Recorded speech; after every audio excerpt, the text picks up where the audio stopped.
This is an important step for Poolbeg. We're expanding our pipeline. We said this at IPO last year. We started with POLB 001. We wouldn't rest there. We'll expand to look at other potential opportunities.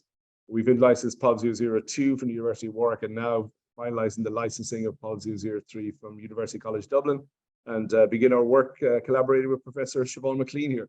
A very exciting time for the company. Again, we believe that melioidosis is a significant unmet medical need. It's a global issue, and high fatality rates. So excited to get going on the program and moving it through into clinical testing as quickly as possible.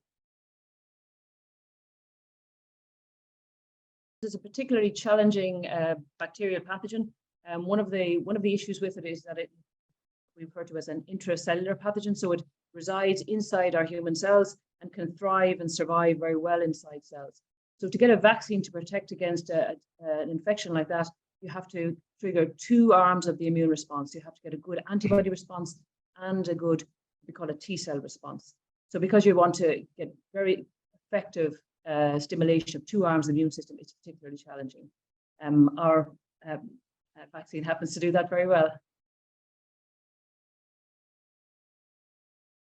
I think that's generally acknowledged. I think it's been, it's endemic in many countries in tropical, subtropical regions, but it is spreading.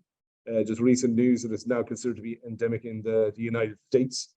And a lot of, global climate change is one aspect that's driving that. I think, the bacteria, the bug kind of resides in the ground, and it's actually released then, things like, storms and typhoons, for example, in the tropical regions. So it is spreading as the earth is warming. It's more conducive for spreading of the bacteria. But yeah, significant concern. So that's why it's really important, to be developing vaccines against this bug. And one other point I'd make is that in the US they consider it a tier 1 biothreat.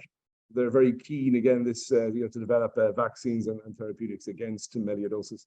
And again, we're hoping to contribute to that.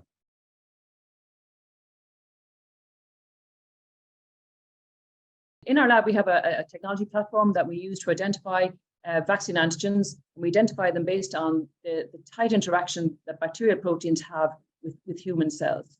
And so in that way, we identified Meliovac, or POLB 003. And so when we study that preclinically, we've shown that it gives an extended immune response. So in other words, it protects for up to 81 days. And no other vaccine antigen for melioidosis has shown that extended period of protection for up to 81 days. So that gives us great confidence in this particular vaccine antigen. And as I mentioned earlier, it gives a very strong T-cell response as well as a very strong antibody response, the combination of which is important for protecting against a disease like melioidosis.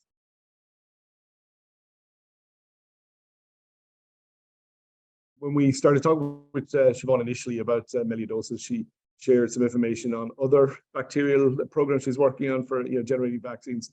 There's Pseudomallei aeruginosa, which is a particular issue with patients with cystic fibrosis.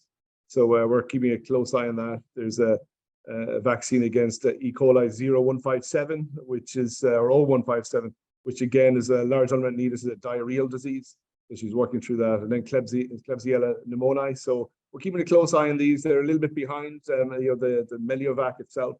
But we could, from a Poolbeg standpoint, build a pipeline alone through working with Siobhán. So we're keeping a close eye on these programs, and if we like the data as it's generated, then certainly in licensing will be a priority.